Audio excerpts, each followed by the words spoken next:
Bonjour, je suis Paul Menant, cofondateur de Design Club, un collectif international 100% design et research. Grâce à la force du nombre, on accélère les projets de nos clients et la carrière de nos membres. Je t'encourage à nous découvrir sur notre site designclub.global. Aujourd'hui, j'ai le plaisir d'animer le podcast Head of Design, un podcast qui met en lumière ces personnalités inspirantes qui définissent les tendances du design. Vous découvrirez leur parcours, savoir-faire et les convictions qui les animent, tout en partageant leurs bonnes pratiques et recommandations. Enfin, si tu apprécies notre démarche et ce podcast, tu peux nous supporter en donnant ton avis 5 étoiles et t'abonner à l'émission pour suivre nos prochains épisodes sur ta plateforme d'écoute préférée. L'expérience podcast est incroyable et vous êtes de plus en plus nombreux à nous suivre et je vous en remercie. Allez, c'est parti. Vous avez laissé votre manteau au vestiaire ? Bienvenue dans le club.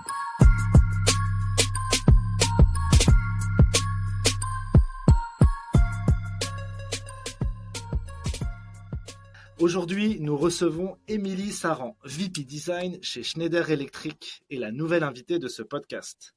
Je te remercie chaleureusement d'avoir répondu positivement à mon invitation. Émilie, bonjour. Salut Paul, merci beaucoup pour ton invitation. Écoute, c'est un plaisir de te recevoir parce qu'aujourd'hui, on va discuter à la fois de ton parcours pour devenir VP Design, parce que c'est des rôles qui, dans des entreprises aussi grandes, sont parfois assez rares. Et donc, ça va être super de comprendre un peu ton rôle chez Schneider et comment tu es arrivé à ce type de rôle. Et puis ensuite, on va discuter du moment où tu es arrivé jusqu'à aujourd'hui, les différents projets que vous avez menés et comment on arrive à bouger un paquebot sur ce type de sujet. Et à la fois, Schneider Electric, c'est une entreprise qui est en mouvement continu, qui évolue perpétuellement et où la pensée product commence à venir petit à petit. Et donc, comment on fait pour monter en compétence sur la partie product et parfois ne pas aller trop vite sur la partie design. Donc voilà, on va discuter un petit peu de tout ça et puis enfin, on va terminer par quelques recommandations comme on a l'habitude de faire. Ça te va ? Super, parfait. Ouais. Et la première question que j'aime poser à mes invités, c'est toi, à quel moment tu découvres le design dans ta vie et que tu te dis, tiens, je tiens peut-être quelque chose pour la suite de ma vie ? C'est une super question. Je pense que, en fait, je suis quelqu'un de super créatif et ça a toujours été le cas depuis toute petite. D'accord. Vraiment, j'aime faire des choses de mes mains, j'aime créer, j'aime inventer. J'ai toujours fait du dessin, j'ai toujours fait de la peinture. Moi, je me souviens que tous mes mercredis après-midi de l'école primaire, c'était dans un atelier de peinture. Je faisais de la peinture à l'huile avec des petites mamies et j'adorais ça. Et en fait, c'est vraiment depuis toujours. Je suis un peu touche à tout et j'aime bien essayer plein de choses, mais vraiment, c'est ce qui est super satisfaisant, c'est faire des choses de ses mains. C'est-à-dire, c'est moi qui l'ai fait et tout le process pour y arriver, tout l'apprentissage qu'il y a pour y arriver. J'aime bien quand c'est technique, j'aime bien comprendre les systèmes, mais c'est vraiment depuis toujours. Ouais. Et justement, c'est ça que j'allais te poser comme question. C'est, j'imagine aussi qu'il y avait tout un côté beaucoup plus aussi cartésien quand tu me disais que j'aimais bien comprendre les systèmes. Ouais. Parce que parfois on peut être très artistique et parfois peut-être un peu, un petit peu plus léger dans sa vision de certaines choses. Ouais. Et toi, tu as réussi à relier les deux ? Ouais, moi c'est vraiment ça. Alors c'est peut-être lié au fait que mon papa est ingénieur et ma maman elle a toujours fait du dessin et elle a toujours été très artiste. Très et du coup, je pense que c'est le mix, tu vois, des deux. Et c'est hyper enrichissant. Et en fait, toute ma vie, j'ai été toujours un peu tiraillée entre les deux côtés. Par exemple, j'ai fait un bac art plastique. Donc, c'était un bac littéraire spécialité art plastique où j'avais une option art plastique en plus à la fin avec de l'histoire de l'art, mais spécialité mathématiques. Parce que mon papa, ingénieur, il fallait mettre des maths dans tout ça. Il pouvait pas me laisser partir faire un truc complètement artistique, quoi.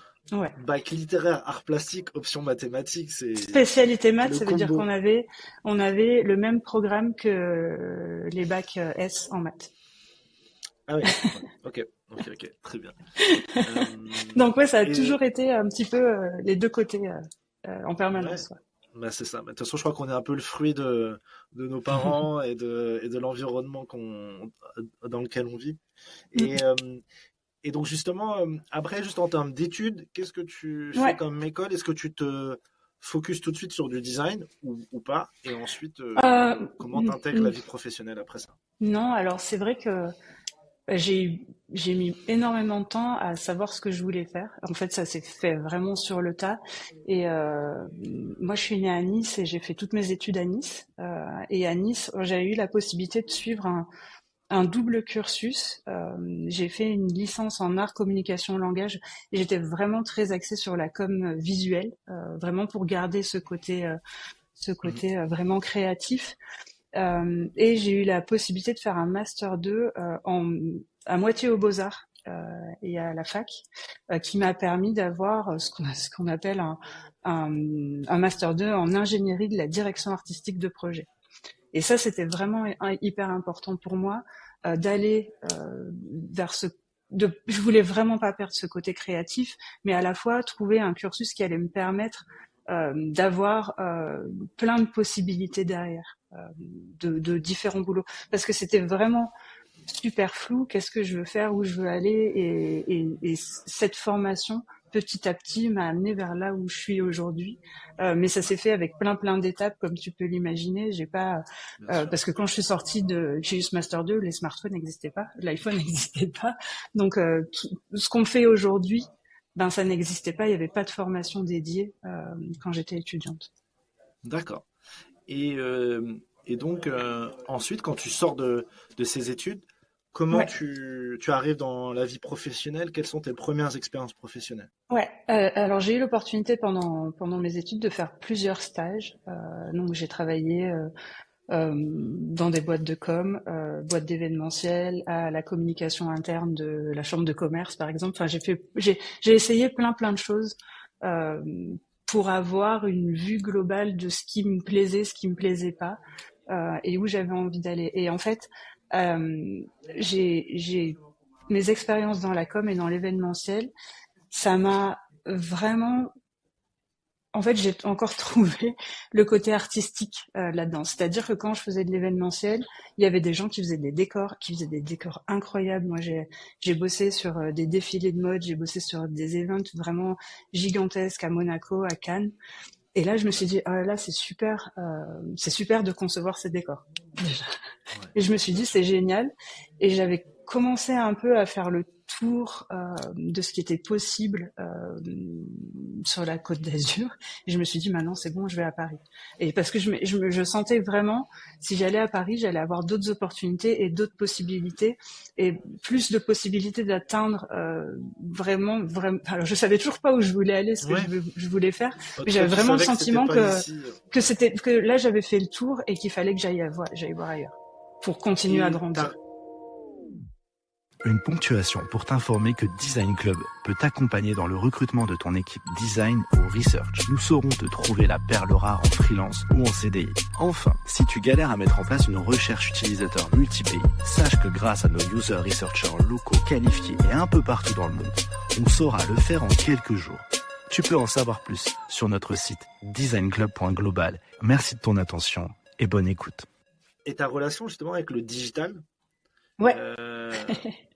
comment elle est? Est-ce qu'elle existe déjà ou au final c'est en montant sur Paris que Non, tu vas elle découvrir existe ça? déjà. Enfin, pendant toute ma formation, moi, je me suis formée à tous les logiciels d'image, Photoshop, Illustrator, etc. Même After Effects, on faisait du motion. J'ai vraiment fait plein de choses, et j'ai eu très vite un ordinateur à la maison. Il y avait des ordinateurs, il y avait pas, enfin, ça me plaisait bien. Et je faisais toujours des choses à la fois à la main et à la fois à l'ordinateur. Ça, ça faisait partie aussi je pense que c'est toujours lié à ce sujet de la technique et comprendre des systèmes et comment ça marche, etc. Ça a toujours été là. Par contre, comme je te disais, les smartphones, enfin l'iPhone n'était pas encore sorti à cette époque-là, donc c'était pas super développé. C'était on faisait du web design, ouais voilà, on faisait du web design, et ça j'en ai fait un peu aussi d'ailleurs, mais ça allait pas plus loin que ça. Et je trouvais que j'étais assez bridée en créativité si je restais que sur un device. Enfin, tu vois, donc j'essayais toujours. En fait, j'avais toujours une vue à 360. C'est-à-dire depuis par exemple l'identité visuelle jusqu'à comment ça se passe dans des lieux de vente par exemple, comment ça se passe sur le web. Et c'était vraiment hyper important d'avoir pour moi, une cohérence de bout en bout. Sur tout l'univers de marque et tous les points de contact en fait qu'on a avec les clients. C'était vraiment ça qui m'intéressait. Ce qui va te permettre de rentrer vraiment dans le monde du digital et de la tech, c'est ton arrivée chez Cisco. C'est ça? Ou c'est encore un petit peu avant? Non, c'est à ce moment-là. Et c'est vrai qu'avant ça, donc comment moi, ça se fait que tu te fasses confiance entre guillemets? Ouais. Et en fait, quand je suis arrivée à Paris, j'ai fait plein de choses. Et mon objectif, c'était de trouver du boulot, mais voilà, c'était pas si facile que ça. Quand tu sors d'une école et que t'as pas d'expérience à part des stages, c'était compliqué. Donc j'ai continué à faire plein de choses, à continuer à faire des stages, j'ai fait des cours du soir, j'ai fait des formations en set design, en architecture d'intérieur, parce que j'avais toujours cette idée-là de créa, d'événements ou de moments. Enfin voilà. Et donc j'ai fait plein de choses. Et mes premiers boulots que j'ai eu, en fait, c'était du freelance. C'est vrai que je cherchais plus un CDI à ce moment-là pour la sécurité de l'emploi, je pense, et que j'étais jeune. Mais c'était des premiers boulots, c'était du freelancing, et j'ai fait des plans AutoCAD, j'ai fait des plans d'archi, j'ai fait plein de choses à la chaîne. J'ai fait de l'assistante à des décorateurs, j'ai fait plein de trucs. Et jusqu'à un moment donné où j'ai repris contact avec des copains de fac de ma formation qui ont d'ailleurs fait le master avec moi, qui étaient aussi venus à Paris pour les mêmes raisons que moi certainement. Bien sûr. Et je discute avec un ami que j'embrasse d'ailleurs, c'est Mohamed s'il m'entend, qui lui travaillait chez Cisco. Il m'a dit mais il me dit viens, on a plein de boulot à faire en direction artistique, en graphisme, il y a énormément de choses. Viens voir l'équipe et viens voir comment ça se passe. C'était pas trop leur cœur de métier de base. En tout cas, c'était... Ouais. Et en plus, c'était une période un peu... C'était pas simple. Et en fait, je comprends... c'était une période pas simple. 2010-2012, c'était aussi la crise des subprimes, etc. C'était même avant ça, parce que l'iPhone est sorti en 2007. Et j'ai commencé à ce moment-là, chez Cisco. C'était un alignement des planètes. Ok, d'accord, très bien. Et j'ai commencé en freelance, du coup. Chez eux, ok. Ouais. Et donc là, qu'est-ce que tu vas faire chez eux? Grosse maille, comment tu peux nous expliquer ce que tu fais et comment tu progresses, j'imagine, dans l'environnement de la tech et du digital? Yes. Alors, au tout début, quand je suis arrivée, c'était vraiment de la DA et du graphisme. On faisait des interfaces télé pour les box télé. Donc navigation avec une télécommande, donc avec un bouton plus, un bouton haut, bas, droite, gauche. Ouais, bien sûr. Et là on faisait tous les écrans, mais vraiment écran par écran à l'époque. Et donc on faisait ça sous Illustrator.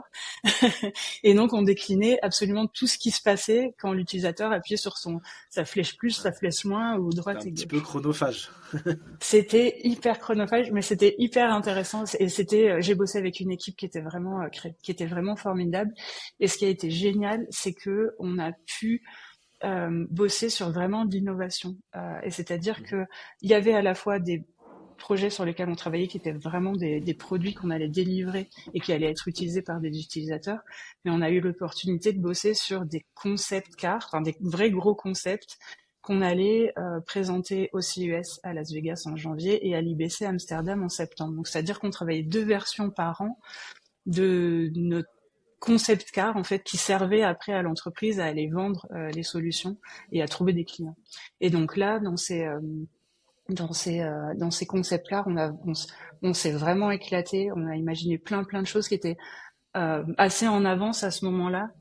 Quand on en parle maintenant, c'est assez rigolo, mais on pouvait lancer une vidéo en glissant une vidéo depuis son smartphone jusqu'à sa télé. On pouvait imaginer plein de choses derrière, plein de use cases différents, qui étaient vraiment super intelligents et super bien pensés. En fait, c'était vraiment de l'innovation pour Cisco, et c'était démontrer la valeur de l'innovation de Cisco en proposant des use cases. Ouais, tout à fait. bien. Tout à fait. Et vu qu'à ce moment-là, c'était le début des smartphones, il y a eu les tablettes, il y a eu les montres, et en fait, on a toujours essayé d'intégrer dans ce système toute la technologie qu'il y avait derrière. Donc, ça veut dire que non seulement on pouvait se servir du smartphone comme une télécommande, mais en plus, on pouvait aussi aller directement regarder des vidéos et avoir l'interface sur le smartphone. Donc, à chaque fois, il fallait tout décliner en comment ça marche avec les interactions avec la montre, avec le téléphone, avec la tablette, avec l'écran d'ordinateur et la box, etc. Et là, justement, tu es en plein dans l'ergonomie. Ouais. Et en même temps, de ce que j'ai compris de ta formation, t'as pas vraiment eu de cours de formation, de cours sur ça. Comment tu montes en compétence sur ça? Est-ce que peut-être que tu fais des erreurs et qu'on te le dit? Est-ce que justement il y a peut-être eu un mentor autour de toi? Tu sais, quelqu'un vraiment qui est orienté ergonomie, c'est intéressant. Psychologie cognitive, etc. Parce que c'est pas simple de décliner. Je pense qu'il y a, je pense qu'il y avait pas mal d'intuition de ma part et j'étais pas toute seule, on était plusieurs, on était une équipe, je travaillais directement avec les développeurs, avec des motion designers, mais c'est vrai que ma mission première, moi, c'était de la DA. Il fallait faire un truc, waouh, il fallait faire un truc vraiment qui claque, et on travaillait avec des product owners, et en fait, toute l'architecture de l'application, elle était déjà hyper claire, donc j'ai pas eu vraiment de problème par rapport à ça, mais je pense que j'ai appris sur le tas. Et c'est vraiment l'expérience qui m'a fait progresser sur ce sujet-là et bien avancer. Et j'imagine à ce moment-là beaucoup de tests utilisateurs. À ce moment-là, pas de test utilisateur. Pas de test, ouais, donc vraiment non, c'est vraiment l'effet waouh recherché. Ouais. Mais peut-être qu'au final, enfin, toi, tu faisais tes propres tests, peut-être, ou est-ce que nous, on faisait forcément, on testait entre nous, et évidemment, on attachait beaucoup d'importance à ce que ça fonctionne et à ce que ça marche et à ce que ça soit surtout logique et intuitif, tu vois. Mais on n'avait pas l'opportunité de faire des tests utilisateurs à ce moment-là, parce que le but, le rechercher, surtout quand c'était sur les concept cars, c'était vraiment un effet waouh et d'aller séduire nos éventuels clients dans les salles. Ouais, tout à fait. Ok. Et donc ça, tu fais ça plusieurs années et ensuite. Ouais, je fais ça assez longtemps. Là, il n'y a pas du tout de réflexion de management où ça arrive un petit peu et. Ou c'est plutôt. Alors dans ton expertise. Ouais, en fait, j'évolue dans mon expertise et c'est vrai que. On me donne de plus en plus de responsabilités. Au début, quand je suis arrivée, j'étais vraiment en train de décliner les écrans. Et puis finalement, après, j'ai plus pris le lead. Et puis il y avait d'autres personnes qui déclinaient les écrans avec qui je travaillais et que je drivais comme un lead designer. Tu vois. Ok. Et au bout de quelques années, on a un peu senti le vent tourner dans l'orga de l'entreprise et ils ont un peu moins mis d'énergie sur cette activité-là. Parce qu'en fait, leur cœur de métier, c'est le B2B et pas le B2C chez Cisco. Ouais. Et je pense que cette activité-là, petit à petit, elle a un peu décliné. Et pourquoi ils avaient fait des interfaces, c'est qu'ils fabriquaient les box. Et donc, du coup, ils faisaient l'expérience jusqu'au bout. Et puis finalement, enfin, je sais pas pourquoi, mais ouais, l'activité s'est arrêtée petit à petit. Et c'est là qu'après, tu vas chez France Télévisions. Je vois France Télévisions et puis en fait du freelancing. Ouais, en fait, moi je suivais pas mal ce qui se passait côté France Télé parce que c'était hyper lié avec les interfaces télé que j'étais en train de fabriquer et en plus on était physiquement localisés au même endroit ici les Moulineaux. Ah mais oui, je vois au niveau du building de Microsoft. De Microsoft, non exactement. Ouais, c'est ça. Ouais, c'est ça. Et à l'époque, l'équipe France TV avait sorti une application qui malheureusement n'existe plus, mais qui était vraiment géniale, qui permettait en fait, selon le temps que tu avais devant toi, de regarder une vidéo en fonction de tes centres d'intérêt. Et c'était hyper bien pensé, hyper bien ficelé, ça marchait bien, elle était vraiment super cette app. Et ça révolutionnait un peu le monde de la télé parce qu'à cette époque-là, France Télé, c'était l'expérience, c'était pas dingo, c'était pas joli. joli et c'était pas facile à utiliser. Et donc moi j'ai contacté Michael Bayens qui avait créé cette application Tu sais que j'allais le citer. Bah oui, forcément. T'as dû sûrement croiser Mitch durant ce passage. Et Mitch il m'a mis en relation avec la personne qui s'occupait des designers chez France Télé à ce moment-là. On a discuté et puis très rapidement en fait j'ai rejoint leur équipe. Trop bien. Et donc là quel rôle tu prends? Tu prends un rôle de lead, c'est ce que je vois, mais là pas tout de suite. Non, d'accord. Pas tout de suite. Ouais. Individuel contributeur. Ouais, pas tout de suite parce que en fait l'équipe elle était toute petite quand je suis arrivée. Mitch c'était le premier UX de l'entreprise et après il y avait peut-être 2 UI. Parce qu'aujourd'hui, c'est une trentaine de personnes. Aujourd'hui, c'est énorme, ouais. C'est et très franchement, le début était vraiment difficile parce que c'était pas intéressant ce qu'on me demandait de faire et parce que en fait il y avait pas la méthodologie product n'était pas encore en place. Donc la première tâche par exemple qu'on m'a demandé de faire et je m'en souviendrai toujours parce que je me suis dit mais mince mais qu'est-ce que je fais là?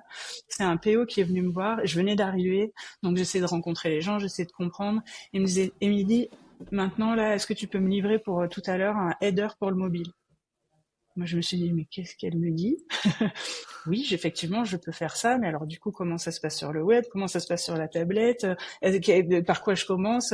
Quels sont les éléments sur lesquels je peux me raccrocher pour faire ça? Quel va être le contenu qu'il va y avoir dans la page? Enfin, il y a eu plein de questions qui se sont bousculées. Pourquoi est-ce qu'on fait ça? Et j'ai jamais eu les réponses à mes questions. Mais il fallait que je délivre ce truc-là. Il y avait un côté exécution. C'était frustrant parce que ça n'avait aucun sens. Et donc, du coup, j'ai essayé de ramener du sens, dans tout ça. Donc, je pense que j'ai posé beaucoup de questions. J'ai un peu remué un peu toute cette organisation. Et je me souviens qu'à un moment donné, j'ai envie d'aller voir ailleurs parce que franchement, ça m'intéressait pas du tout, quoi. C'était pas intéressant. Et finalement, je suis restée parce que avec Mitch, on a eu l'opportunité de bosser sur des sujets un peu des side topics. Et pour le coup là qui ont été vraiment intéressants et j'ai bien fait de rester parce que il y a eu un changement très rapidement après au niveau du top management où il y a eu l'arrivée d'Ansora Rakoto qui a vraiment mis en place le product management, la méthodologie product et là vraiment tout s'est accéléré et en fait le design a été à sa place. En fait on a arrêté d'être des exécutants, notre expertise elle a été reconnue et on a pu travailler main dans la main avec les développeurs, avec des product managers, prenant des décisions fondées, pas sur des hypothèses mais sur des vrais faits tangibles avec de la user research, etc. Et ça a mis un petit peu de temps à arriver, mais justement c'est à ce moment-là que je vais pas dire que tu découvres, mais que tu confirmes des compétences et une façon de faire en mode design thinking que tu n'avais peut-être pas eu chez Cisco ou que tu l'avais peut-être touché du doigt. Mais c'est ce qu'on essayait de faire, mais on n'avait pas trop la place pour faire tout ça chez Cisco. Et là, là c'était vraiment l'opportunité. Et j'ai appris énormément, mais vraiment énormément à ce moment-là. Et je me souviens, la première chose qu'il a fait en arrivant, c'était de nous faire un design sprint, mais un design sprint que sur l'UI. En fait, ce qu'il avait en tête, c'était de faire en sorte. Alors, il y a eu plein de choses qui se sont passées au même moment. C'est-à-dire qu'on a arrêté de faire l'application Zoom. Moi, j'ai jamais travaillé dessus. Enfin, j'ai vraiment commencé directement sur l'application qu'on a appelée France.tv tout de suite. C'était le moment où il y a eu le changement de branding des chaînes aussi. Donc, ça a été un moment vraiment de bascule. C'était une vraie grosse bascule et il fallait à la fois qu'on traite des chaînes, donc il y avait un site web pour chaque chaîne à l'époque et qu'on rassemble tout ça dans un seul et même site et un seul et même application et qu'on commence à éduquer, si je peux dire, les différents interlocuteurs qu'on pouvait avoir qui étaient vraiment très focusés antenne télé, quoi, linéaire. sur une autre façon de consommer la télé. Pour moi, c'était clair parce que j'avais fait ça déjà depuis des années avant chez Cisco. Mais à chaque fois que j'avais des interlocuteurs, on me parlait que de la télé. Et les applications, enfin, on le faisait parce qu'il fallait le faire, mais c'était pas très important. Oui, parce qu'il fallait se digitaliser, parce qu'on nous a demandé de le faire, mais au final, ouais, tout à fait. Et donc là, toi, tu commences après à avoir du management, à gérer une équipe. Oui, alors c'était pas facile parce que j'étais pas salariée de l'entreprise. Ouais. J'ai fait, je pense 2 ans en freelance et après, vu que c'est des commandes publiques, parce que c'est le service public, j'ai dû passer par une autre entreprise dans laquelle j'ai dû prendre un CDI. Là, c'était mon premier CDI. J'avais toujours été freelance toute ma vie, parce que tout à l'heure on parlait de Cisco, mais en fait à côté je faisais aussi plein de choses. J'avais plein de petits sujets à côté. Cisco, c'est ce qui me prenait le plus de mon temps, et chez France Télé aussi finalement, jusqu'au moment où je me souviens, j'avais une hyper longue conversation avec Mitch où je disais, moi, ça m'embête, j'ai pas du tout envie de devenir salarié, alors que c'était drôle parce que 15 ans avant, c'était ce que j'avais envie et je voulais pas être freelance. Et là, je voulais plus refaire machine arrière. Pour une question, c'est toujours pareil, quand t'es freelance, t'es libre, tu peux choisir quand tu travailles pas, faire ce que tu veux, prendre tes vacances quand tu veux. Oui, sauf qu'en réalité, moi, je travaillais tous les jours et j'avais jamais un jour où je travaillais pas. Et donc, du coup, c'était pas un vrai argument. Par contre, quand tu voulais avoir ta demi-journée ou ta journée ou te dire je pars 2 semaines, tu les prenais. Mais je le faisais jamais. Non, mais je le faisais jamais. Et au moins, tu savais que tu pouvais le faire. Je savais que je pouvais le faire, mais en vrai, je ne le faisais jamais. Exactement. Exactement. Donc, du coup, j'ai fini par le faire. Et finalement, c'était pareil qu'avant, et c'était très bien, et il y a pas eu de problème. Et donc à ce moment-là, j'ai pu prendre des responsabilités différentes aussi. C'est-à-dire qu'avant en freelance, je faisais du lead évidemment, mais après quand je suis revenue, j'ai eu des congés maternité aussi. C'est pour ça que je dis que je suis revenue. Et là, j'ai eu l'opportunité de vraiment driver les équipes. Sur tous les sujets qu'on avait chez France Télé, parce qu'on parle de France.tv, mais il y a l'application France Info, il y a l'application France 3 Région et Outre-mer, il y a l'application Lumi qui est l'application vraiment d'éducation, il y a l'application Oku qui est l'application pour les enfants. Il y a plein de choses. Et du coup, tout ça s'est développé petit à petit et on a eu des designers un peu partout. Et donc, moi, mon rôle, c'était vraiment d'assurer la cohérence globale et de driver le boulot de tous les designers sur toutes les applications. Ok. Et donc ça dure combien de temps de faire, d'avoir ce management-là? Et quelle taille c'était? Et en fait, comment après, tu as réussi à passer ce cap du management qui n'est pas simple? Et c'était toujours pareil, c'était pas vraiment du management parce que on bossait beaucoup avec des prestataires. Enfin, donc c'était du management fonctionnel, mais je gérais pas leur carrière, tu vois. Oui, bien sûr, ouais. Parce que c'est vrai que c'est là, c'est différent. Pour l'avoir c'est pas le même boulot. C'est différent. Et c'est important de l'avoir en tête parce que du coup, toutes ces tâches-là, du coup je pouvais faire autre chose en fait, je pouvais vraiment avancer. Ce qu'on a fait énormément, c'est mettre en place un design system parce que forcément quand on arrive dans une situation où tu as 8 applications qui sont plus ou moins la même marque, quel est l'ADN commun et où on veut aller. Donc moi j'avais été en charge de mettre en place ce design system avec toutes les difficultés que tu peux imaginer derrière, d'aligner tous les différents tech leads, design leads, etc. de toutes les différentes offres. Et je dois dire que j'avais réussi à le faire côté design, mais que côté tech, c'était pas facile. Et je crois que des dernières infos que j'ai eues, c'est toujours pas trop le cas. Mais ouais, ça a été assez chronophage. Et en parallèle, Mitch il mettait en place toute la user research et le fait d'avoir un repository de la user research qui soit accessible à tous, aux designers, aux product owners, sur tous les sujets sur lesquels on avançait, etc. Donc on était vraiment en binôme sur ces sujets-là. Ok, trop bien. Trop bien. Moi, j'avais beaucoup suivi justement ce qu'avait fait Mitch sur la partie repository, parce que c'est au même moment où j'arrive chez UX Republic. Yes. Et c'était UX Republic, je crois, qui l'avait accompagné sur. Où vous savez, une consultante du UX Republic qui l'avait aidé sur créer le repository sur Coda, etc. Yes. C'était génial, hein, franchement. C'était une super expérience, tout ça.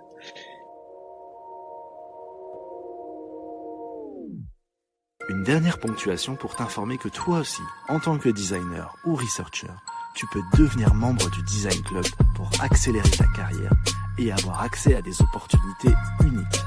Tu peux en savoir plus sur notre site designclub.global et via les liens en description de l'épisode. Merci de ton attention et bonne écoute. Et donc ensuite Schneider Electric, comment ça se passe? Schneider Electric, ouais. Et en fait c'était assez incroyable parce que moi j'étais toujours externe chez France Télé, et donc ma mission, même si on avait réussi à la prolonger le plus possible, parce que je suis restée plus de 4 ans là-bas en tout, entre le freelance et la partie où j'ai été plus salariée et plus en management, si on peut dire. Donc ça s'est arrêté. Et c'était le Covid, et donc et à ce moment-là j'étais enceinte en plus. Donc je me suis dit bon qu'est-ce qu'on fait? Et puis on avait essayé de trouver un moyen que je puisse rester chez France Télé, parce que franchement ça commençait à devenir vraiment intéressant. Moi j'avais envie de rester. On en a parlé énormément avec avec Caroline qui était VP Design, avec Anso aussi, avec Mitch. Comment on fait pour continuer?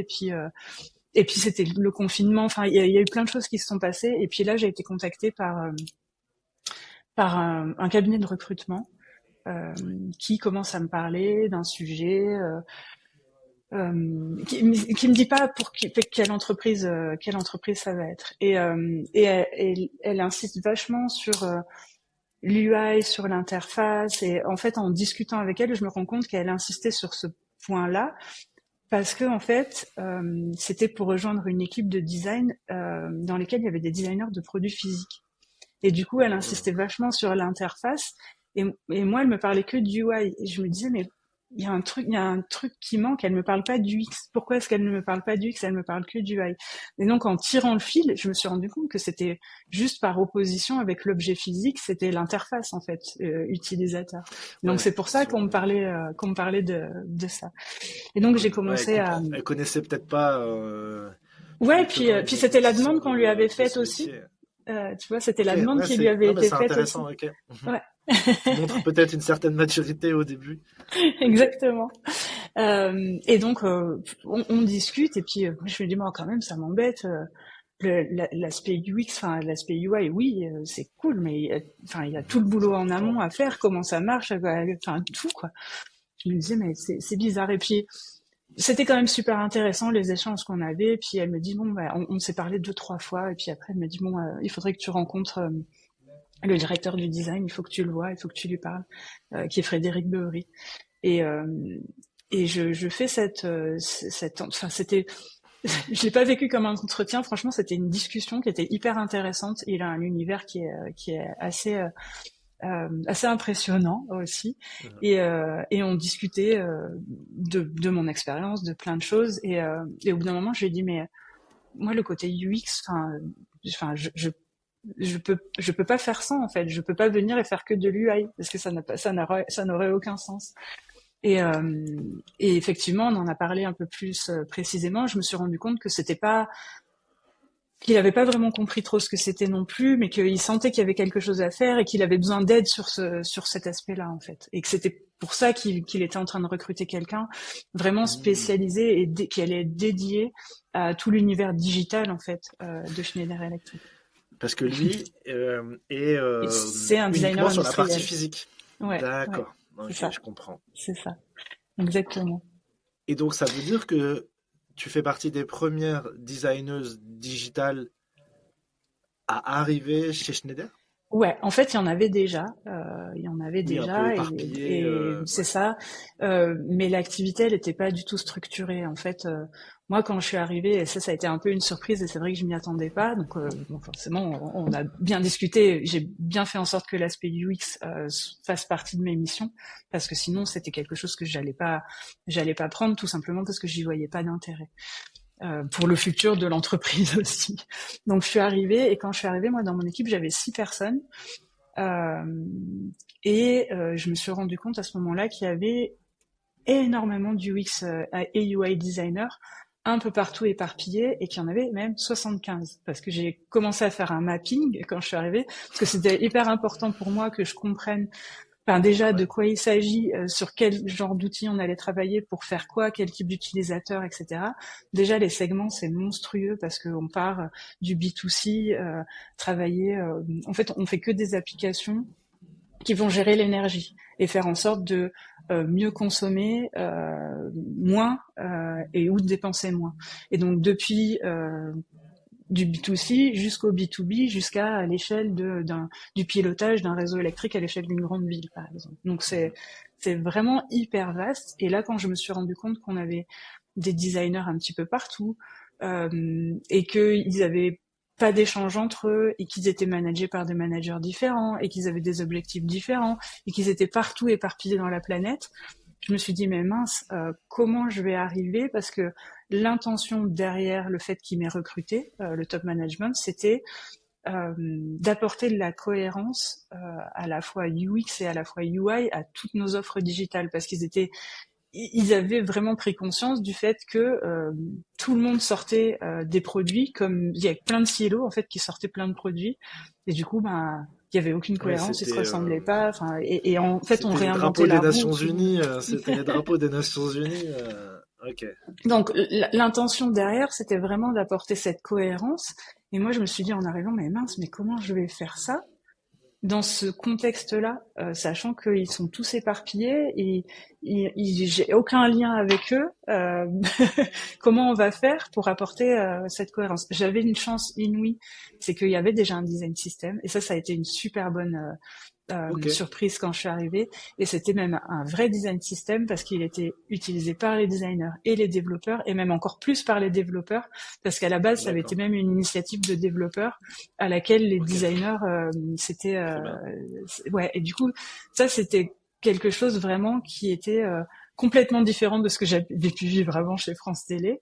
Et un autre truc aussi qui était hyper confortable pour moi, c'est que Frédéric Beuvry, il avait hyper bien mis en place le design de marque, et d'expliquer pourquoi c'est important de faire du Schneider Electric quand on fait un produit Schneider Electric, qui soit Schneider Electric, qui soit brandé Schneider Electric. Et ça, il avait vraiment bien mis en place, donc j'ai pas eu à aller l'expliquer, alors que chez France Télé, ça, j'ai eu à aller l'expliquer, et ça avait été hyper difficile à mettre en place. Donc ça, c'est deux aspects, la brand et le design system, ben c'était top. Ce qui allait être compliqué là, c'était l'équipe, et comment on faisait tous ensemble pour aller dans la même Ouais. direction, C'est alors ça que vous, pour rallier tout le monde, ouais, ouais, avoir une vision commune. exactement. Même j'imagine, même juste en termes de budget, comment, Ouais, alors ça c'est toujours un tu vois, problème genre juste aujourd'hui. administrativement et budgétairement, comment on fait pour Ouais, accepter qu'on aille chercher des designers un peu partout et les ouais, remettre dans une seule et même équipe. J'imagine que ouais. c'est pas toujours Alors hyper lisse pour tout le monde, mais en fait c'est toujours pas le cas. En fait c'est un peu step by step. C'est vraiment doucement. Ce qui a été hyper important pour moi quand je suis arrivée, c'est que j'avais 6 designers avec moi qui étaient Mhm. sous ma responsabilité, donc en direct. Et en fait, ils bossaient tous sur plein de petits sujets partout. Et le rôle de l'équipe, c'était de définir les guidelines qu'on allait mettre dans le design system. Et moi, je me suis dit, mais il y a un truc qui cloche, parce que comment est-ce qu'on peut concevoir des guidelines quand on travaille pas dans les produits? Enfin, comment on peut arriver à faire ça? Ouais. Et en plus, comment est-ce qu'on peut arriver à délivrer des choses intéressantes quand on est en train de papillonner sur plein de sujets? Parce qu'en fait, jamais rien n'est fini. Donc, Mhm. et puis l'équipe, moi, en creusant, je me suis rendu compte qu'elle n'était pas super bien vue auprès des autres designers qui étaient déjà là, parce qu'en fait c'était ceux qui venaient imposer les guidelines, qui étaient un peu hors sol, qui étaient dans sa tour d'ivoire, et du coup moi tout de suite j'ai voulu casser ça parce que je me suis dit là on va pas y arriver. Mais cette image elle colle toujours un peu à la peau en interne, mais franchement on avance vraiment bien dans la bonne direction. Donc ça c'est bien. Ben, justement, j'allais te dire, toi t'arrives, tu fais un petit tu vois tu fais ton audit, tu vois un peu tous les points sur lesquels tu peux apporter. Voilà, quels sont tes grands chantiers, qu'est-ce que tu souhaites mettre en place les premiers 100 jours, quoi. Tu vois, les premières choses, alors déjà j'ai aussi tout de suite vu qu'il y avait absolument aucune culture produit digital et aucune stratégie digitale. C'est-à-dire que on fait et c'est lié au domaine dans lequel on est, hein, c'est l'industrie. On fait du hardware, donc on lance une offre sur le marché, puis après c'est fini, on n'a plus à s'en occuper, on passe à la suivante. Le digital, c'est une autre culture, et donc moi j'ai tout de suite mis ça en avant auprès du top management parce que et ça c'est vraiment super confortable aussi, c'est que je suis assez positionnée assez haut dans l'entreprise, donc j'ai accès au top management. Le CEO c'est mon N+3. Donc j'ai accès facilement à lui et ça c'est hyper précieux. Donc tout de suite ce que j'ai fait, les premières fois où j'ai eu l'occasion en fait d'intervenir dans un management committee, en fait j'ai fait venir avec moi des gens de l'extérieur qui connaissent le product et j'ai fait venir Rémi Guillot qui était le CPO de Blablacar pour venir expliquer comment on fait un produit digital. Et donc là, lui, il m'a aidé à faire comprendre au top management que pour avancer, il nous faut un accès facile aux utilisateurs, il nous faut un accès facile à la data et il nous faut un design system puissant. Donc du coup, il a fait passer tous ces messages-là qui ont été hyper bien reçus. Franchement, il m'en parle encore de cette intervention-là parce qu'elle était super intéressante parce que les top managers, quand ils ont entendu que chez Blablacar, ils pouvaient mettre en prod tous les jours, ils se sont dit waouh, parce que nous on met en prod à la fin du trimestre, quoi, à la fin du quarter, et pas tous les jours. Et cet état d'esprit itératif, pour moi, tu vois, c'était hyper important d'aller amener ça, parce que je me suis dit si on n'amène pas ça, on va continuer à rester des exécutants, des peintres qui font des écrans juste avant le delivery, juste pour alimenter les développeurs. Et c'est pas ça notre valeur ajoutée. Enfin, tu vois, moi je passe plus de temps à expliquer la culture du digital qu'à parler de design, mais même encore maintenant, 3 ans après. Parce que c'est un vrai shift pour l'entreprise. Oui, parce que j'imagine que tout était drivé par le produit physique et par la latence qui correspond aussi au produit physique et la façon de faire. Ouais. Et je trouve ça super intéressant d'être allé chercher justement la licorne du moment, l'organisation du moment, pour leur dire regardez ce qui se passe. Exactement. Regardez comment ils s'y prennent et comment ils font et par où ils partent, parce que le fait de mettre l'utilisateur au centre de tout ce qu'on fait, ça aussi j'avais besoin qu'ils l'entendent, parce que pour le digital c'est vraiment la base et c'est vraiment ce qu'il y a de plus important. Il doit être au centre d'absolument toutes les réflexions qu'on a et moi, ce que je dis toujours à mes équipes, c'est qu'on doit être sûr qu'on est en train de travailler sur le bon produit. Et comment on fait pour être sûr? Il faut amener de l'évidence en allant sur le terrain, parce que on est toujours en train de travailler sur des hypothèses. Il y a quelqu'un qui a demandé ça, alors on le fait parce que c'est quelqu'un qui est haut placé, donc on le fait, donc on le livre. Mais nous, on est responsable de ce qu'on délivre, et donc on est responsable après quand on a mis une application sur le marché de la maintenir, d'accompagner nos utilisateurs, de faire en sorte qu'elle marche toujours si les OS changent, etc. C'est pas on l'a délivré et c'est fini. On n'en parle plus comme du hardware. Et donc on est responsable de tout ça. Donc c'est vraiment ce qui m'occupe le plus. Donc ça a été de passer cette bonne parole. Ça a été un petit peu donc le premier game changer où on a dit ok Émilie, on a bien compris ta vision, tu nous as ouvert les yeux grâce à Rémi qui est venu expliquer ce qu'il faisait chez Blablacar. Et après, j'allais dire un peu chèque en blanc, entre guillemets, on t'a dit vas-y, go, fais ton équipe. Alors, en fait, la première chose ta recherche que j'ai utilisateur.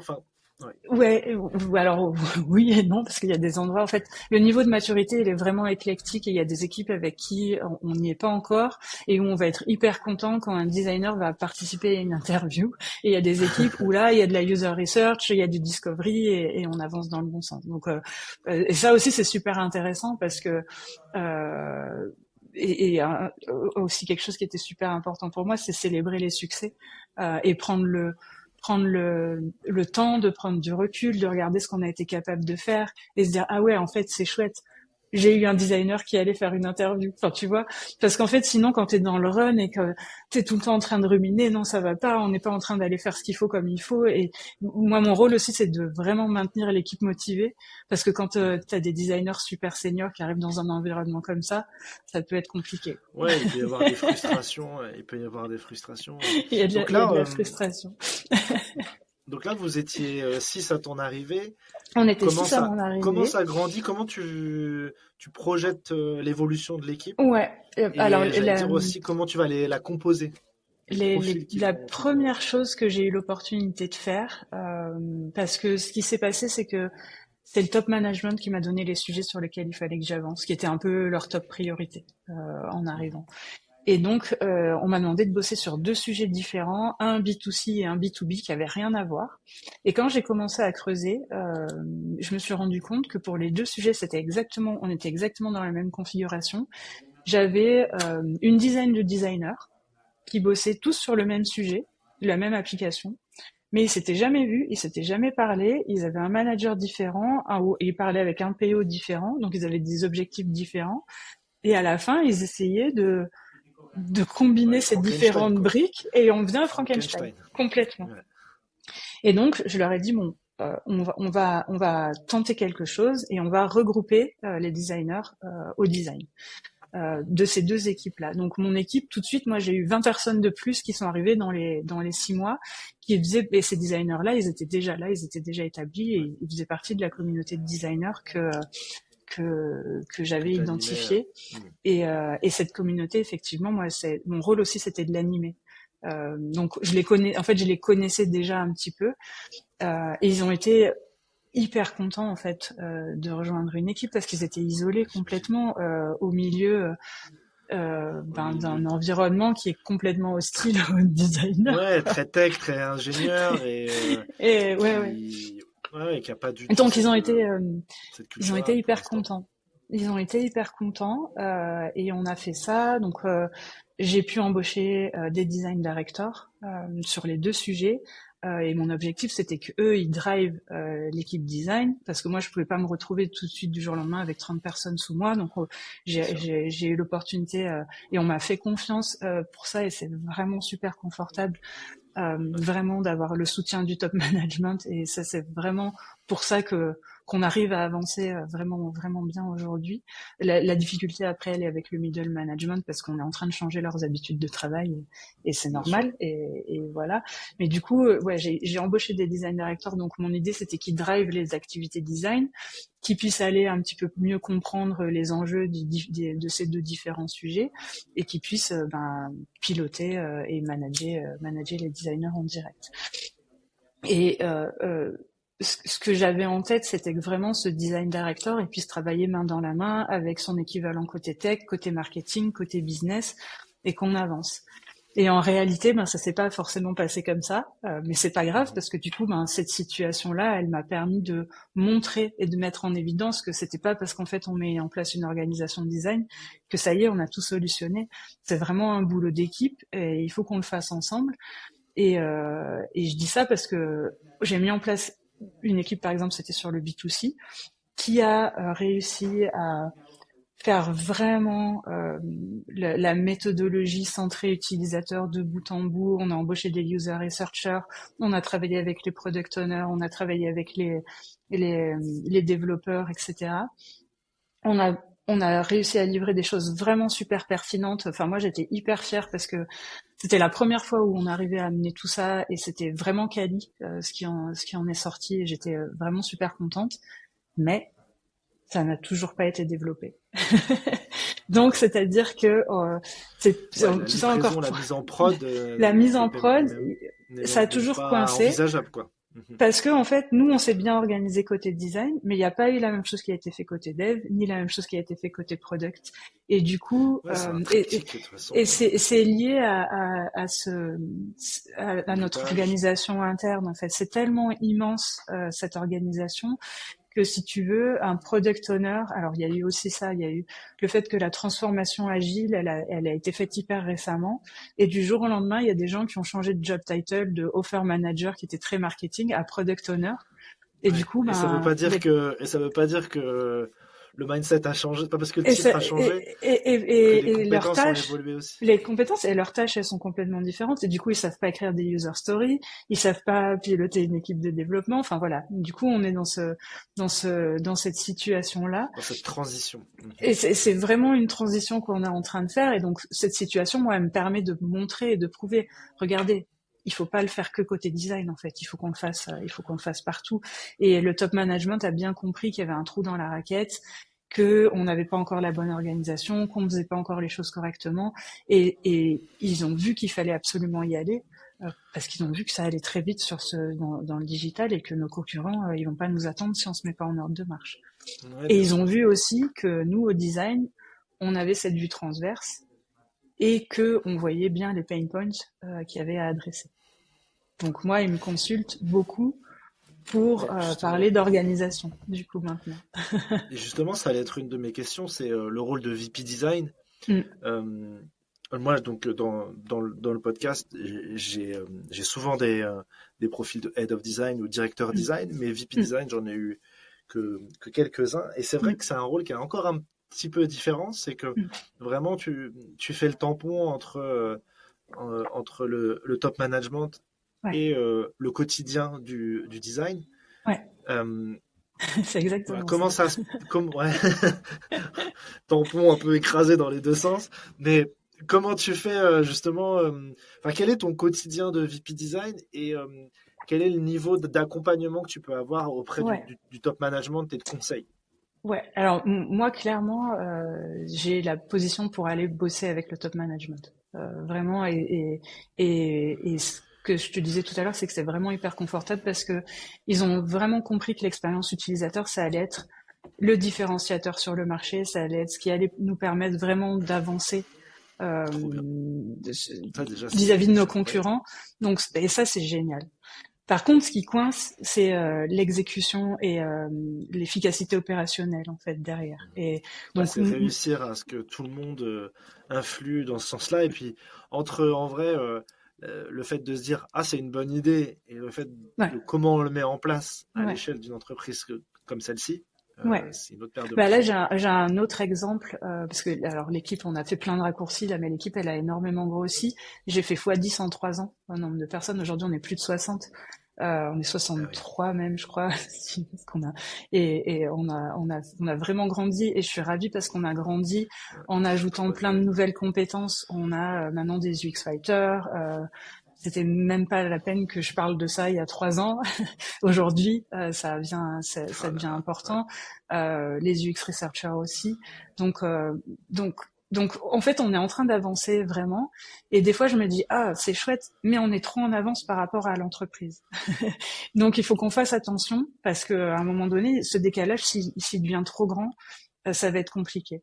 J'ai une équipe qui a bossé là ces derniers temps sur un sujet particulier. Et on a commencé en janvier 2024, on est en février 2025.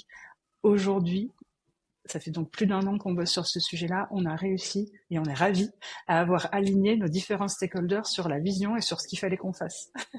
Donc t'imagines le temps que ça prend, et c'est lié à notre organisation interne en fait. Et 80% de notre boulot, c'est de l'acculturation, d'éducation, de prendre le temps d'écouter les gens, de la facilitation. Et c'est vraiment tout ça qu'on est en train de faire. Et en plus, on est en train de prendre des casquettes de PM, parce qu'il y a personne en face, des casquettes de marketing, parce que si on le fait pas, on continue à être des exécutants. Et donc du coup, on le fait, et ça nous prend du temps et de l'énergie, mais parce qu'on arrive à impacter et à avoir des choses intéressantes après à raconter. Et c'est pas simple d'avoir des gens, donc des designers qui sont capables de se forger des convictions fortes, sans trop de biais, mais venant des users, et à faire remonter aux stakeholders pour ensuite aligner ou faire le compromis entre attente user et attente business. Et ça sur une année et demie.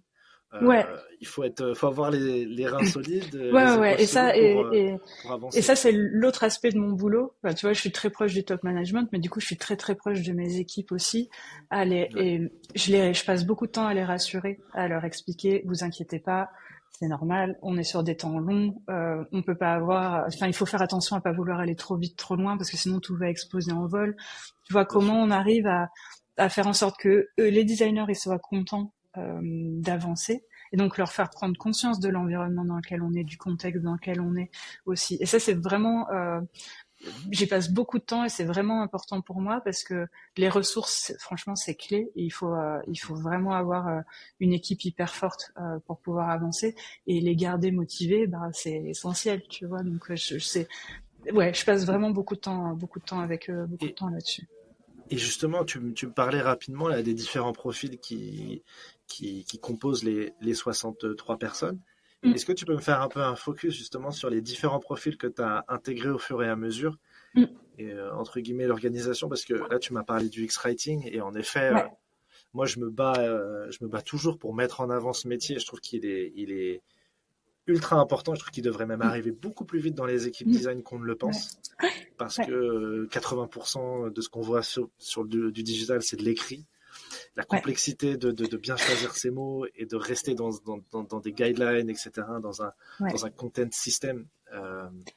Et tu vois, sur ça, moi, ce qui se passe, et je pense que c'est ce qui se passe à peu près juste partout, c'est que ce que vont développer les designers, ça va être ce qui va être écrit sur la maquette, les développeurs, pardon, c'est ce qui va être écrit sur la maquette qu'aura fait un designer, mais qui aura pas réfléchi à ce qu'il aura écrit et qui aura mis un texte comme ça parce que il fallait faire une maquette. Et en fait, c'est ça qui part en prod après. Et là, tu dis non, mais en fait, on a un problème, on peut pas. Il y a un trou dans la raquette aussi là-dessus et il faut absolument qu'on comble ce trou. T'as fait entrer c'est même au-delà du UX writing, c'est du content design. En fait, c'est du content stratégie. Donc c'est à la fois ce qu'on écrit et les images qu'on met. Les images, tout à fait. Et si je rembobine et que je retourne au tout début, moi quand je suis arrivée, j'avais que des UI designers. J'avais un UX. Oui, c'est vrai. Et du coup, j'ai embauché des UX parce que pour moi, c'était trop important de concevoir des produits qui fonctionnent, qui marchent, qui correspondent à un besoin, avant même de les faire jolis. et du coup, j'ai embauché des UX et vraiment, j'ai beaucoup focusé là-dessus. Et aujourd'hui, c'est super intéressant parce qu'on se rend compte que non, il nous faut des UI. Il nous faut. Alors, j'ai pris des profils qui pouvaient faire les deux. Mais on est en train de perdre en qualité sur le langage visuel. Et là maintenant, il faut que je reparte à la pêche de DA, de UI designer. Et c'est super intéressant parce que ça veut dire qu'on a atteint une certaine maturité côté UX et j'en suis ravie. Et du coup, il faut revoir un petit peu les choses là maintenant et revoir le genre de profil qu'on recrute. Et je me disais aussi, tu as parlé de research. Ouais. Ça, j'imagine aussi peut-être créer une équipe de researchers. Peut-être, après, il y a des profils de research ops, design ops. Il y a ça aussi. Bon, parfois, il faut savoir aussi... faut pas non plus mettre trop de strates, etc. Mais j'imagine que dans une entreprise comme la vôtre, quand même, il faut des garde-fous un peu à tout ça. Ça se fait vraiment, ça se fait petit à petit. Tu vois, le design ops, j'en ai pris un très vite parce que, en fait, comme mon équipe elle a grandi et qu'il y avait aussi toute la communauté de designers qui grossissait, parce que aujourd'hui, moi, mon équipe elle a grossi, mais la communauté globale elle a grossi aussi. Alors, elle a pas fait x10, mais elle a fait x4. Donc, forcément, c'était hyper important. Et j'avais beaucoup d'enjeux.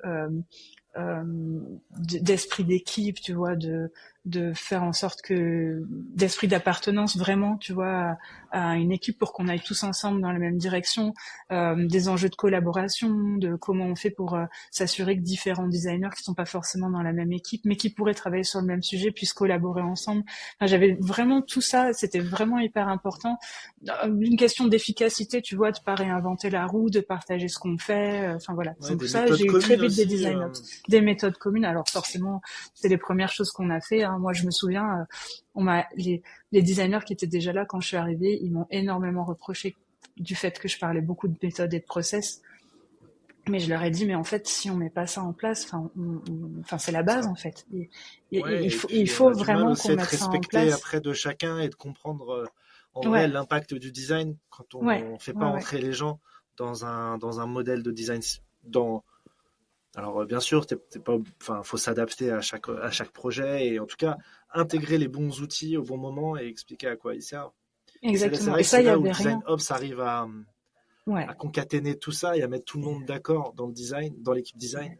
Ouais, et ça m'a énormément aidé parce que il faut avoir en tête qu'en fait, on est à la fois en train de structurer et de construire cette activité-là qui n'existait pas. Enfin, elle existait, mais elle navigotait un peu comme elle voulait, quoi. Donc là, l'objectif, c'était vraiment de mettre un cadre et de dire, voilà, c'est ça de faire du design Schneider Electric, c'est vers là qu'on veut aller en faisant du design Schneider Electric. Donc, poser une vision, une mission et tout ça, c'était vraiment super, super important et essentiel pour pouvoir avancer.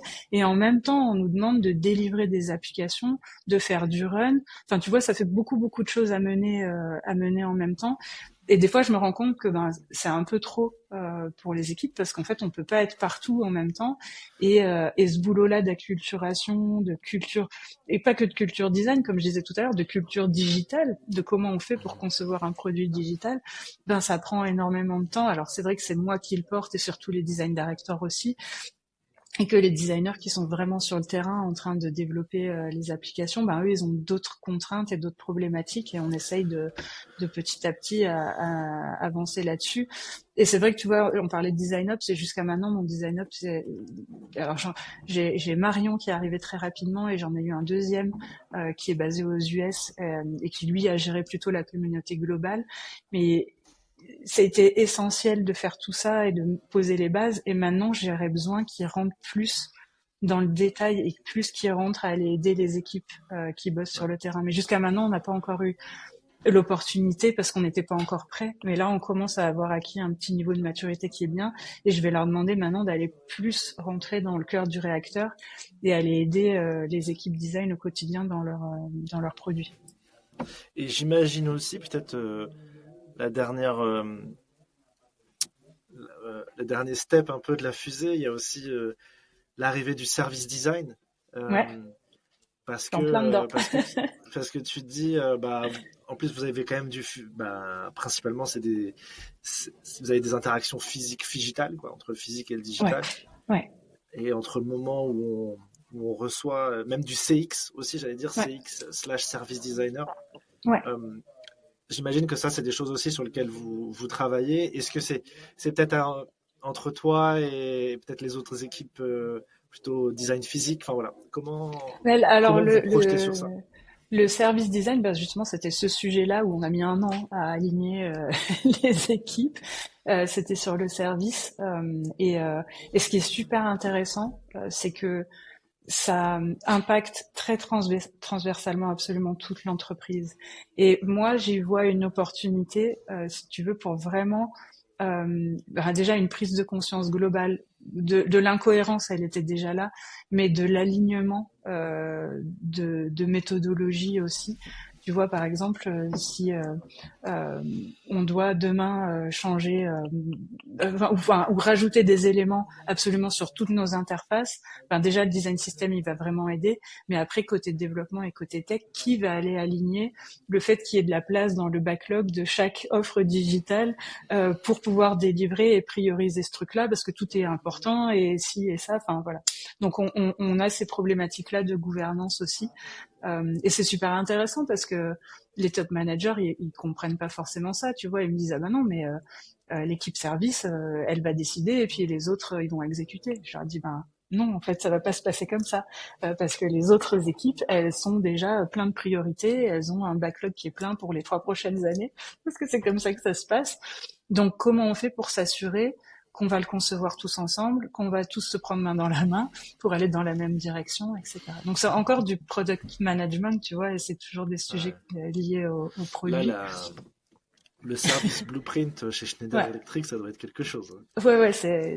Alors, des flux qui arrivent de partout. Des key moments, on en a parlé hier sur un sujet, il y en a des millions, c'est vraiment hallucinant, quoi. Franchement, c'est passionnant. Ça, justement, l'aspect international aussi, parce qu'on a parlé des 60 personnes, mais Là, j'ai entendu, il y a un design ops qui est aux US. Les 60 personnes ne sont pas toutes et tous à Paris. Ça, c'est raconte-nous la un stratégie. petit peu comment tu as pris en main tout ça, parce que mine de rien, dans ton profil, même si j'imagine que Cisco, tu parlais beaucoup là, c'était anglais, international. Tu étais dans un environnement international, mais France Télévisions, c'était pas le pour cas. le coup, beaucoup moins. Mais voilà, comment tu as pris en compte ça? Ouais, ça c'est vraiment la stratégie du groupe en fait. C'est ce qu'ils appellent la multi-hub stratégie. Donc c'est d'avoir des équipes partout dans le monde, et c'est plutôt une stratégie. Par exemple en Chine, les équipes vont travailler sur le marché chinois, en Inde sur le marché indien, aux US sur le marché américain, etc. Et les designers de produits physiques sont organisés comme ça. C'est-à-dire qu'ils sont en Inde pour adresser le marché indien, etc. Moi, de mon côté digital, je peux pas pour l'instant m'organiser comme ça. Alors, je dis pour l'instant parce qu'en fait, je sais pas s'il faut, parce que si il faut avoir accès à nos clients dans les différents pays, parce que les comportements sont différents, les législations sont différentes, et il faut en avoir conscience quand on conçoit nos offres digitales, bien sûr. Mais nos offres digitales, elles sont pour tout worldwide. Donc, peut-être qu'il y aura des différences selon certains pays. Donc, pour l'instant, moi, j'ai plutôt focusé l'organisation de l'équipe à vraiment, moi, ce qui était super important pour moi, c'était que les designers fassent partie de l'équipe produit. Alors, j'appelle l'équipe produit, même si on n'est pas en organisation produit, mais c'était vraiment important qu'ils aient le même niveau d'information, qu'ils fassent partie de tous les rituels et qu'ils soient considérés pas comme une fonction support à côté, mais qu'ils soient vraiment un membre de l'équipe. Donc, j'ai vraiment focusé là-dessus, et qu'ils soient assis à côté des développeurs. Donc, ce qui se passe, c'est que j'ai des designers un peu partout parce qu'il y a des développeurs un peu partout. Et c'est vraiment comme ça qu'on essaye de le concevoir. Après, il y a des exceptions. Il y a aussi le fait que quand je recrute, Schneider Electric, c'est pas super attractif pour des UX, des UI, des designers digitaux. Et pourtant, on est en train de bosser sur des sujets passionnants. Franchement, c'est génial. Des sujets passionnants, des sujets qui sont juste importants pour l'avenir de mais tout simplement parce que c'est pas un peu too much, mais c'est vrai quand même, je trouve.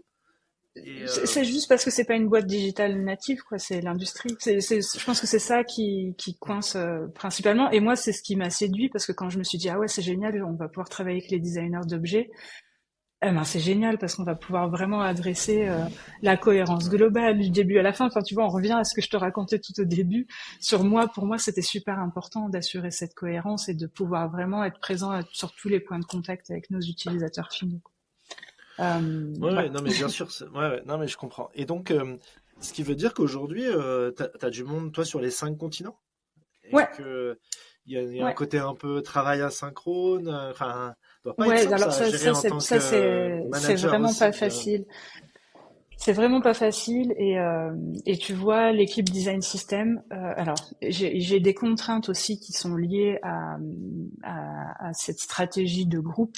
Moi, quand je suis arrivée, je me souviens, les HR m'ont dit, Émilie, tu pourras recruter à Grenoble, parce qu'en France, nos bureaux design, ils sont à Grenoble, à Bangalore, en Inde, et à Boston, aux US. Si c'est pas dans ces 3 villes, parce que c'était même pas une contrainte de pays, c'était une contrainte de ville, parce que c'est là où il y avait des bureaux Schneider qui étaient en train de grossir et qui étaient les plus importants. Il s'avère que à Boston, j'avais des postes ouverts pendant des mois, j'ai jamais réussi à les pourvoir, et que finalement, quand j'ai ouvert en remote, là j'ai trouvé des gens. Donc là, j'ai pu discuter avec les HR en leur disant, voilà, ça fait 6 mois que ce poste il est ouvert, j'ai 0 candidat, qu'est-ce qu'on peut mettre en place comme action pour vraiment, parce que là ça commence à urger, il faut vraiment que je trouve du monde. Donc là, on a réussi à négocier, donc j'ai pu recruter un design director qui est basé dans le Colorado et qui travaille en full remote de chez lui. Et après, on a continué comme ça. En fait, ce qui a primé, c'était trouver le bon profil, vraiment la personne qu'il nous fallait à ce moment-là. Et maintenant, on est en train de se rendre compte que il y a des situations qui sont vraiment difficiles à gérer. Enfin, il y a des gens qui sont vraiment très très très isolés, et c'est difficile. Les time zones, c'est quand même ça, je pense, le plus complexe.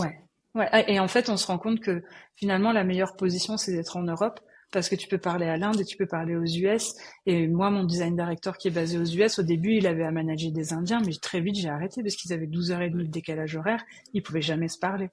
Donc, du coup, on a fait autrement. Et j'ai pas encore de manager vraiment en Inde parce que c'est compliqué à recruter ce genre de profils qui sont bien. En fait, ils partent d'Inde, ils vont bosser en Europe ou aux US.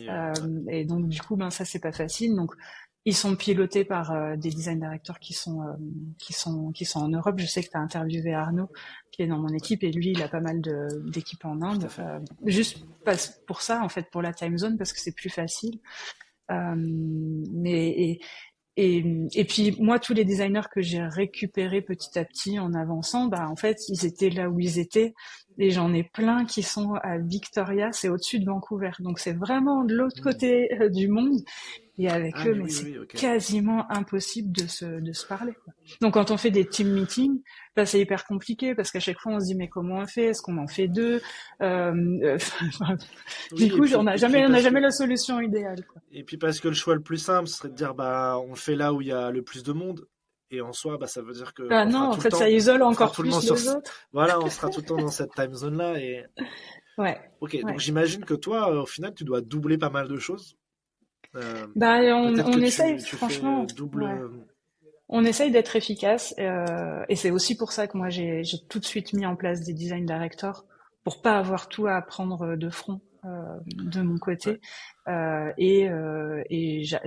S'il faut que je parle avec des designers, je m'adapte, et puis des fois on décale un peu les horaires et c'est pas très grave. Mais pour l'instant, franchement, on s'en sort plutôt pas mal. Et tu vois, il y a des situations des fois où ça nous a posé problème. Je pense à mon équipe design system. Quand je suis arrivée, j'avais un designer en Inde, un développeur aux US, des bouts de designers en France. Et en fait, cette équipe-là, moi, quand je suis arrivée, on a mis plein de challenges derrière. Il y a eu plein d'attentes, plein d'ambitions.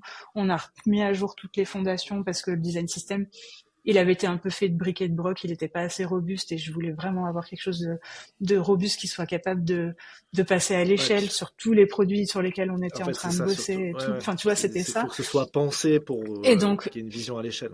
Ouais, et donc j'avais besoin de cohésion, et j'avais besoin que cette équipe-là, elle travaille main dans la main, qu'elle comprenne vraiment les enjeux et qu'elle soit motivée, qu'elle y aille.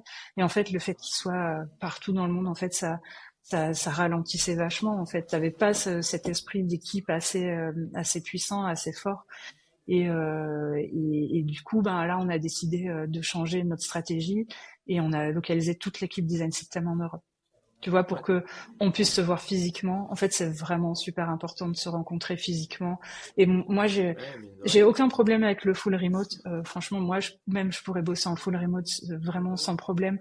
Par contre, c'est important qu'on se retrouve pour bosser sur des sujets particuliers, tu vois, pour faire des workshops, pour aller tacler un problème, pour faire des brainstorming, et puis pour se voir. Enfin, tu vois, c'est vraiment remettre de l'humain dans tout ce qu'on fait. Et je passe ma vie à dire qu'on est des humains et qu'on bosse pour des humains aussi qui sont nos utilisateurs finaux. Et c'est vraiment, tu vois, cet esprit-là qui est des fois complètement oublié.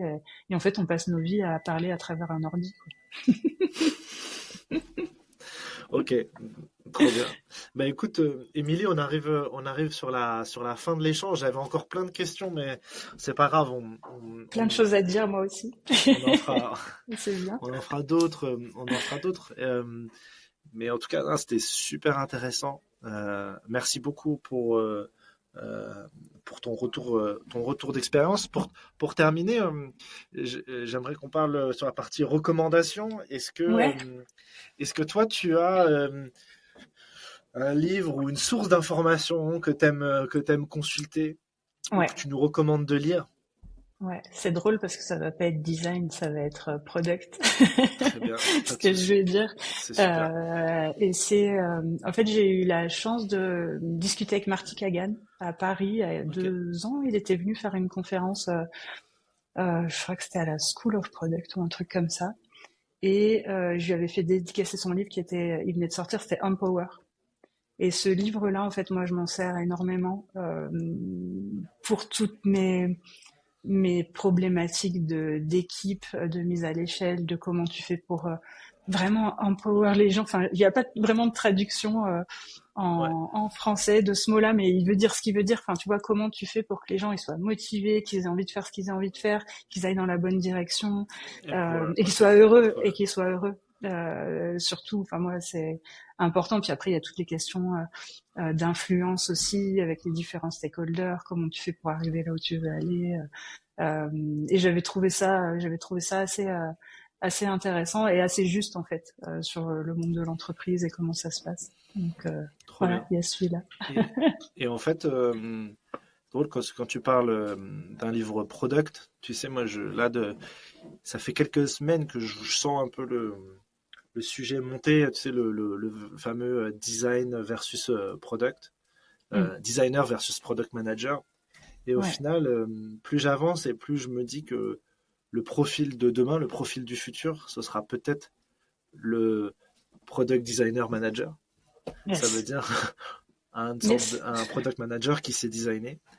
Et à la fois, je trouve ça un tout petit peu flippant sur le fait d'être trop biaisé par le business et d'être trop biaisé par les stakeholders et qu'il n'y ait pas les users au centre de ça et qu'on soit en fait product centré. C'est peut-être l'occasion de changer tout ça. donc voilà, mais en tout cas, c'est vrai que on ressent un peu ça arriver. Moi, c'est des sujets qui me passionnent et que je trouve vraiment hyper intéressants. Et il y a beaucoup de personnes du produit qui viennent du design. Il y en a énormément. Et quand on discute avec eux, ils disent que depuis qu'ils sont au produit, ils arrivent à impacter le design plus qu'ils l'avaient jamais fait auparavant. Donc, je trouve ça hyper intéressant, en fait. Comme point de vue. Et pour terminer, est-ce que tu as un film à nous recommander et un album de musique? Alors, il y a un film que j'aime bien, qui est pas récent du tout, mais qui m'avait vraiment interpellée. C'est un film de Tim Burton qui s'appelle Big Fish, et qui m'avait assez fascinée parce que c'est l'histoire d'un enfant qui est en fait adulte quand il raconte cette histoire et qui raconte toujours que son papa lui racontait tellement d'histoires qu'il sait plus ce qui est vrai et ce qui est faux. Et les histoires sont complètement... c'est vraiment un imaginaire d'enfant qui mélange à la fois tout ce qui peut te fasciner quand t'es enfant, ce qui peut te faire peur, et en fait il va affronter toutes ces peurs en étant adulte et c'est assez poétique, assez bien fait. Bien. Très créatif aussi. Ouais, c'est ça. Tu retournes à tes. Ouais, c'est ça. À toutes les émotions. Mais d'ailleurs, c'est drôle parce que quand on voit tout ton parcours, ça fait vraiment sens avec aujourd'hui ce que tu fais. On se rend compte que tout s'imbrique pour arriver. Parce que du Cisco, on est quand même très proche de ce que peut faire aussi. Ouais. On est très proche du Schneider. Le côté delight design et essayer d'offrir une expérience visuelle la plus positive possible. On voit ça au tout début de ta carrière, dans le fait des défilés de mode, mettre en avant des choses, mais d'une façon plus France Télévisions, etc. On ressent vraiment que tout ça s'imbrique, ça fait sens aujourd'hui avec Schneider. Ouais, tout à fait. Et puis aujourd'hui, c'est toujours de la créativité. Alors je fais du design d'organisation et c'est passionnant. Je fais du design d'équipe design et c'est passionnant. Mais c'est toujours créa et c'est toujours du design. Et c'est ça qui est génial en fait. C'est différent. Et puis j'adore parce que il y a 10 ans c'était différent, dans 10 ans ça sera complètement différent aussi et c'est ça qui me plaît. J'ai horreur de la routine en fait. Et alors pour partir en musique, quel serait ton album à nous recommander? Et en musique, alors c'est un album que j'adore, que j'écoute depuis toujours. C'est peut-être un peu le premier album, je pense que c'est mon cousin quand j'étais ado qui me l'a fait découvrir et que j'écoute toujours, c'est Erykah Badu et c'est Mama's Gun. Ok, trop bien. Qui a pas vieilli et qui est toujours chouette à écouter. Ok, trop bien. On va aller écouter ça. Merci Émilie, c'était un vrai plaisir de te recevoir dans le podcast Head of Design. Et puis, écoute, on te souhaite le meilleur pour la suite. Et puis on continue de se suivre sur les réseaux. Et puis pourquoi pas un jour réussir à se rencontrer en physique. Super. Merci beaucoup pour l'invitation. C'est ça. Parce qu'on est des humains et on se parle à travers un écran. C'est ça. À bientôt. Merci beaucoup Paul, à bientôt. Merci d'avoir écouté le podcast Head of Design. L'expérience à vos côtés est incroyable et je vous en remercie chaleureusement. Si tu veux aller plus loin, je te laisse m'ajouter sur LinkedIn. Je serais ravi de pouvoir débriefer avec toi des épisodes. Allez, le club ferme ses portes. J'espère que vous avez apprécié le moment et on se revoit très très vite.